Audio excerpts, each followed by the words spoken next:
It's another Tuesday, and you know what that means. It's time for another Tuesday Club Online. We'll have some singing in a minute. Wasn't it great to hear Bethany, Maddie and Malachi joining in with their dad last week? I hope you join in too. And what else do we have? I think Joe's going to do a craft. Last week we had science with Lucy. Did you try the hovercraft? Did yours work? Oh, and we'll hear some more about Elisha. Because last week we heard how Elijah went up into heaven in a fiery chariot and left Elisha behind to carry on doing God's work. Let's start with some singing. Thanks, Andrew. Time for some singing, boys and girls. And first off, I thought it would be fun to revisit John and his helpers singing Alleluia, Alleluia. So you'll need to split yourselves in half, and group 1 will need to sing with Maddie and Bethany, and group 2 with John and Malachi, who's playing his uke. Over to you guys. Right. Is everybody ready? Yeah. Let me count you in. Look at the camera. 1, 2, 3, 4. Alleluia, alleluia, alleluia, alleluia. Let's praise the Lord. Alleluia, alleluia, alleluia, alleluia. Let's praise the Lord. Let's praise the Lord. Alleluia, Let's praise the Lord. alleluia, Let's praise the Lord. alleluia. Let's praise the Lord. Right, I think we can do that. We'll do that again, but we'll do it a bit faster. Are you ready? Everybody ready?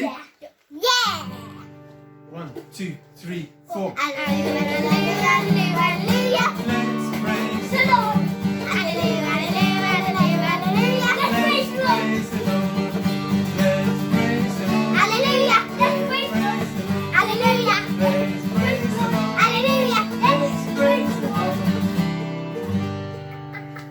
Well done, well done. Great singing. Thanks, Team Gibbons. Well, on to another song now. I thought it would be great if we could revisit one that we sang at Holiday Bible Club. Can you remember? All the way back then. So, let's sing this one together. Father, you are King of Heaven. Some strange actions though. Just remember, in the chorus, an earthworm trying to do press-ups. A potato trying to swim. It's going to sink.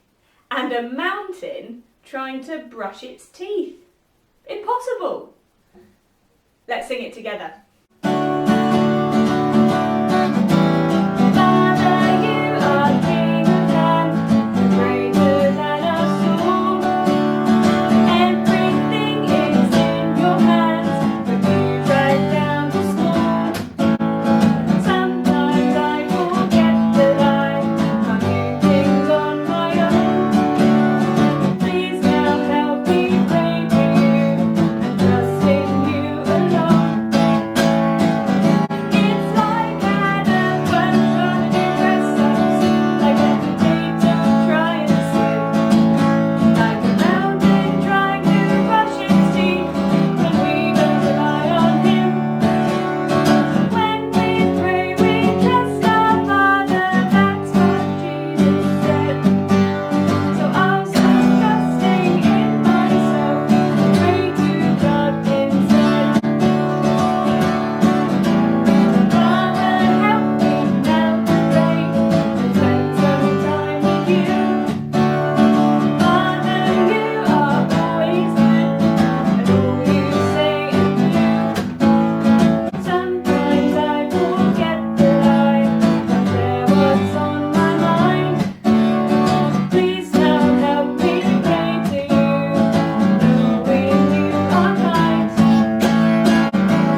reminds us some amazing things about God, doesn't it, boys and girls? That he's the king, in control of everything. That we can talk to him when we pray, and we should trust him. And in the chorus, there's some really strange things, like an earthworm trying to do press-ups and a potato trying to swim. Those things are completely impossible, and that's what life's like without God. Jesus says that we can trust him, that we can know the Father, the King of Heaven, and that we can talk to him. What an amazing thing, boys and girls. Well, I'm going to hand over now to Julian for the game. Hello everyone. I thought that tonight we'd have a game where I test your memory. How's your memory, I wonder? Okay, well, we're going to test it now. I've arranged on my table various objects on my scarf, and I'm going to use those to test your memory. Okay, so I've repositioned the camera now, so we're just looking at the edge of the scarf, and I'm going to pull the scarf along so we see the objects which are on it, and your job is to try and remember what objects are on the scarf, because afterwards I'm going to take one object off and then I'm going to show you the objects on the scarf again, and you've got to decide which object has gone missing. Okay, we're ready to start. I'm going to show you the objects that are on my scarf and you try and remember them. First there's an apple, then my toothbrush, pair of scissors, a paper poppy, pair of glasses, some fizzy sweets, a teaspoon, stapler, an orange, and a glue stick. Okay, now I've taken one object off, and you see whether you can work out which has gone missing. Apple, toothbrush, scissors, paper poppy, glasses, spoon, stapler, orange, glue stick. Now what was missing? It was a packet of fizzy sweets. There they are. Put them back on the scarf now so we can have another go. Okay, so I'm going to remove a different object this time and we'll try again. Ready? Here goes.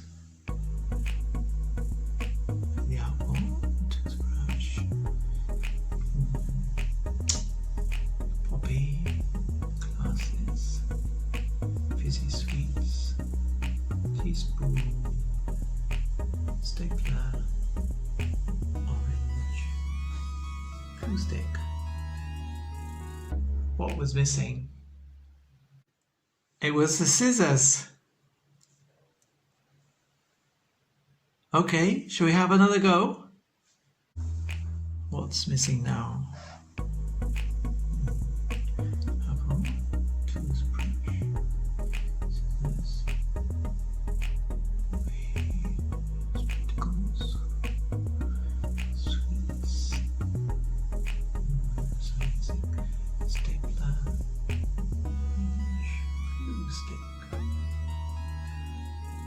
What's missing? This time it was the teaspoon. I'll put that back now. Shall we have one last try? Okay, here goes. Toothbrush, scissors, spectacles, sweets, spoon, orange, glue stick. What was missing that time? It was the paper poppy. I'll put that back now. I hope you enjoyed that little game, and it's the kind of thing maybe you could try at home for yourself. Bye. Thanks, Julian. What a great game! How was your memory? Now it's time for the next part of the story about Elisha. Make sure you're sat down, listening carefully, watching closely, and I'm going to hand over to Joe. Hi boys and girls, it's Jo here. I wonder if you've ever heard the phrase, I just don't know which way to go, I don't know what to do. Now I don't think people are really talking about whether they should go north or south or west or east. They just mean they don't know what to do. I don't know which way to turn. But you see, you might be thinking, oh no, what am I going to do? Everything has gone horribly wrong and I don't know what to do. And I feel really hopeless and helpless. Two things that leave us feeling really horrible inside. And I think lots of people are feeling a little bit like that at the moment. So many things keep changing and we have to do things differently that it's easy to think that we don't quite know what to do. Well, I've got 3 different stories from Elisha, and I hope that we'll see that God is always with us and able to help us. If you want to have a look at these later, it's in 2 Kings chapter 4 and 2 Kings chapter 6, so you can check out what I'm saying. Okay, let me introduce you to the 3 people that I'm going to talk about. Because do you remember last week, Elisha had been given a double portion of Elijah's spirit. He was going to be able to do some amazing things with God's power. So listen up to the amazing things that happen. And I've got 3 people for you to meet. I've got a mum who was feeling helpless and hopeless. I've got a cook who was feeling a bit helpless and hopeless, and a builder. So those are our 3 people that we're going to have a look at tonight. So let's start with the mum. Okay, now the mum came to Elisha. I mustn't get that into a muddle. Tonight's all about Elisha. And the mum was one of the wives of the company of prophets that it was with Elisha. And a terrible thing had happened to her. Her husband was dead and he loved the Lord and respected him, but he owed someone some money. And the problem was that the person was either going to come and take the money or come and take her 2 boys and make them into slaves. That's a terrible situation to be in, isn't it? So Elisha said to her, how can I help you?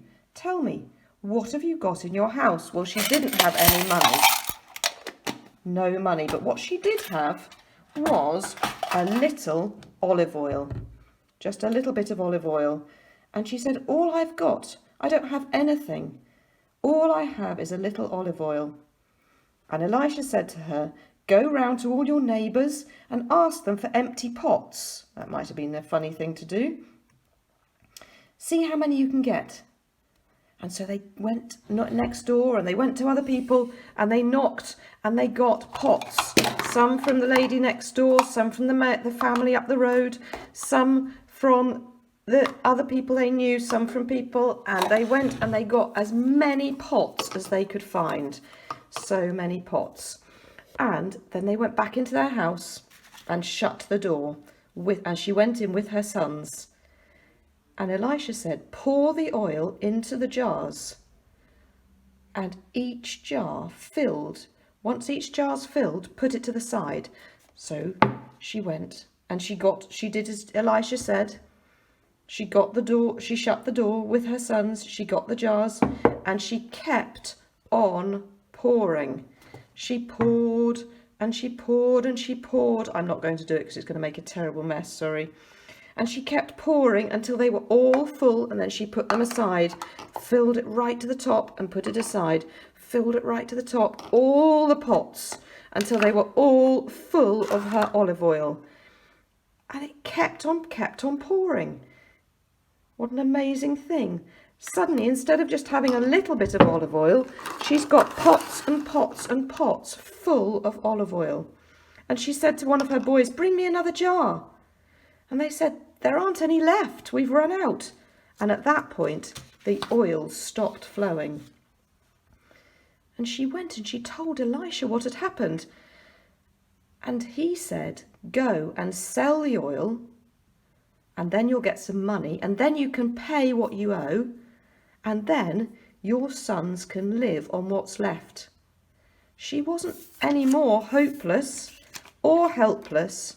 She had oil which she could sell for money, and she could keep her sons. They didn't have to be sold as slaves because God had helped her. God helped her. Okay, so that's number one, the mum. Now, do you remember who the next person was? I wonder if you can. I'll put the pots away because we don't need those anymore for them. That was for the mum. Yes, that's right. The next person is the cook. Now, he was helpless and hopeless. He was a helpless, hopeless cook. Because you see, the problem was there wasn't enough food where they were. So the company of prophets was meeting with Elisha, and he said, put a large pot over the fire and cook some stew for these men. Well, that was a bit tricky because they really were very short of food. And so one of them went out into the fields to gather some herbs, and he found a wild vine, and he gathered it up, and he gathered up the fruit that was on it. I haven't got a wild vine with those sort of fruits, but I've got some food that he might have had, or we can imagine. So I've got some potatoes and some shallots and some onions and some nuts maybe and a few tomatoes, not much food really. And he stirred it round and he made it into a big stew. But the problem was that they'd collected things that they didn't really know what it was. And anyway, they were obviously feeling hungry because there wasn't much food, and the stew was poured out for the men to eat, and they began to eat it. But they cried out, "Man of God," because they were talking to Elisha, "the food in this pot will kill us." They couldn't actually eat it. And do you know what Elisha said? He didn't say, "Stop eating it. It's definitely not good for you." He said, "Get some flour." So they got some flour. And he said, "Put it in the pot." So we'll put some in the pot and serve it to the men. And so we put the flour in there. Now, do you think that would make that okay to eat? No, not really. But he served it to them, and the men ate it, and there wasn't anything in the pot that could harm them now. You see, they weren't hopeless and helpless anymore. They'd been helped by God. And Elisha did an amazing thing where he had 20 loaves of bread and he had to feed 100 people. And his servant said, "That's nowhere near enough food." But Elisha told his servant not to worry. God has promised him there would be enough and there would be leftovers. And that's just what happened. Now the third person. So we've had the mum and we've had the cook. We've had the cook. So what is our next person? Can you remember? That's right. It is our builder. And our builder was feeling a bit... well, I'll tell you how they were feeling in a minute, because to begin with, they were all right. You see, the company of prophets spoke to Elisha, and they said, "Look, that place where we meet is too small for us. We would like to go to the River Jordan, and each of us can get some wood there, and we want to build a place there for us to live in." Sounds like a good plan. And Elisha said, "Go." And then he said, "Won't you come with us?" The builder said, "Come on, come with us, Elisha." And so he went with them, and they were there by the River Jordan, and they'd got their axe, and they were chopping down some trees and chopping some wood up ready to build this house. And a terrible thing happened, because this is where the builder felt a bit hopeless and a bit helpless, because the axe head, the metal bit, the heavy metal bit of the axe, fell off and into the Jordan River. And what's going to happen to it if it's a heavy metal thing? It's going to sink to the bottom, isn't it? And he said, "Oh, the axe was borrowed. Please help me, Elisha." And Elisha said, "Where did the blade fall? Where did that sharp metal bit of the axe fall?" And he showed him the place in the river, over there, over there. And he got a stick and he floated it on the water. And this is amazing. The iron blade floated back to the top and the builder was able to pick it up. So he wasn't hopeless and helpless anymore. He'd been helped by God. Now, we're all a bit hopeless and helpless sometimes.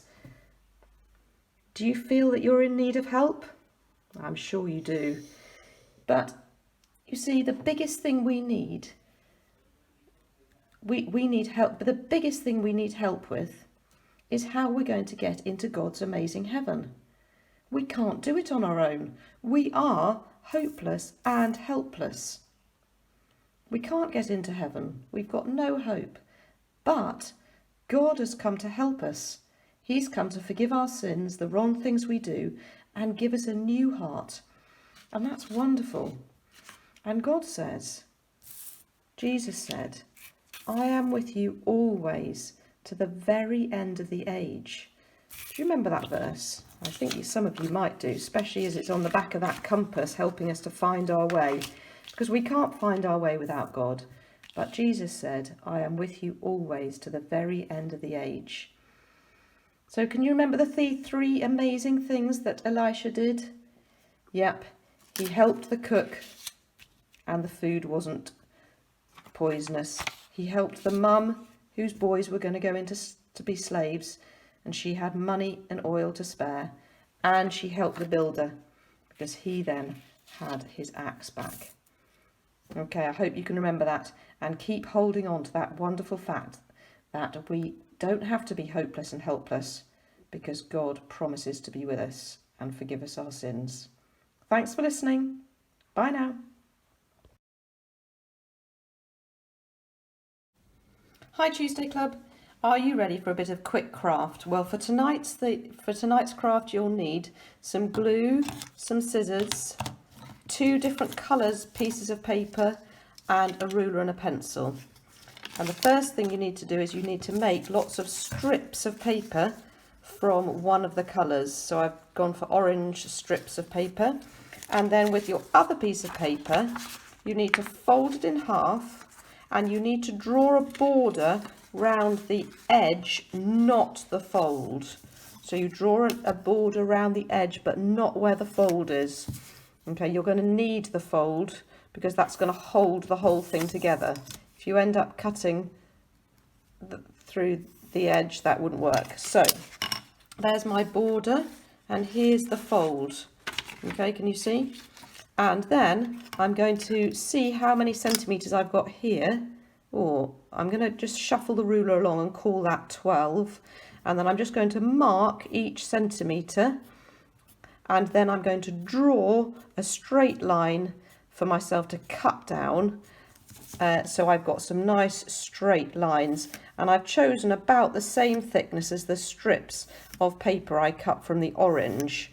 And then this will work. Then what you need to do after you've drawn these lines is you pick up your scissors and you're going to do some cutting. And you're going to cut very carefully along these lines that we're drawing. But when you get to the top, you must stop at this line here. Okay, don't go over the line. Okay, don't cross the line. So we start off, we hold it still folded, and we're going to cut up these lines. And when I get to the top, I must stop. Okay, and the next one. And I go and I cut all of my lines until I can until I get to the other end. Okay, but each time I must stop at the line, don't cut that last bit. So this is the open end, so my cutting is from the fold up to the stop line. Okay, you don't need to watch me to do all of those bits. And then you can open out, then you've got a piece of paper and you can open it out. And we're going to do some weaving. Let me just pull out a little bit so you can see what I'm going to do. So with my weaving, I've worked out that it's quite fiddly with paper. You might be better off if you've got 2 different coloured cards, or maybe just old bits of cereal packet or old birthday cards. That can be quite fun because you end up mixing up 2 pictures.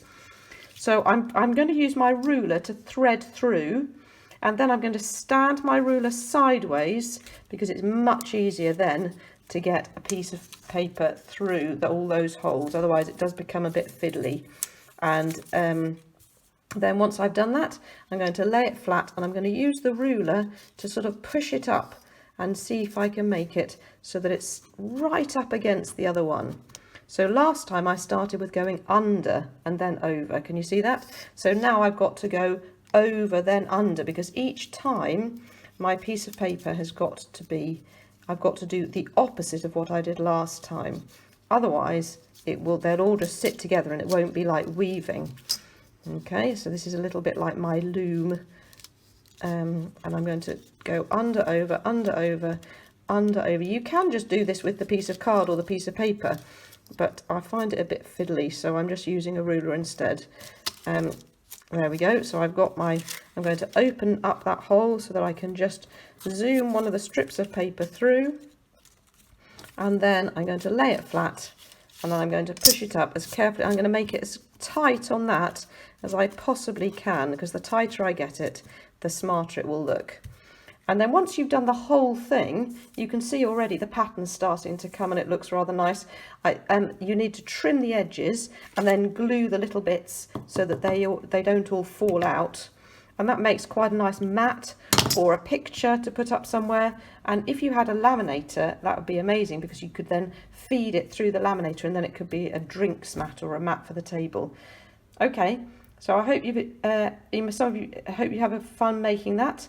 And yeah, it's been great to have you at Tuesday Club tonight. We hope you've enjoyed all the different things we've been doing. Love that craft. I'm definitely going to give that a try this week. Did any of you manage to get that done whilst watching Tuesday Club?